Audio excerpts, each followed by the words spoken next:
اگه دنبال یه دسر کم هزینه، راحت و بدون نیاز به قالب هستی، این ژله مخصوص توه. ابتدا ژله انار رو با یه لیوان آب جوش بنماری کن. سپس یه لیوان آب سرد اضافه کن و خوب مخلوط کن. یک کاسه رو با سلفون بپوشون و حدود 10 قاشق از ژله همراه با مقداری انار داخل اون بریزید. دقت کنید ژله کاملا سرد شده باشه.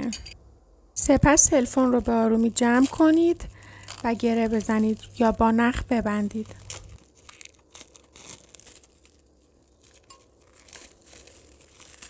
ژله رو با نخ یا گره به سیخ چوبی وصل کنید طوری که داخل ظرف در یخچال آویزون بمونه.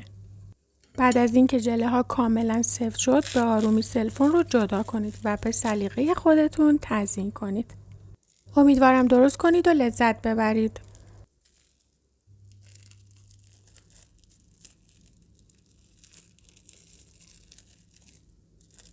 اگر از آموزشم خوشتون اومد توی کانال آموزش غذاهای آسون، راحت و سریع و مجلسی دیگه هم هست.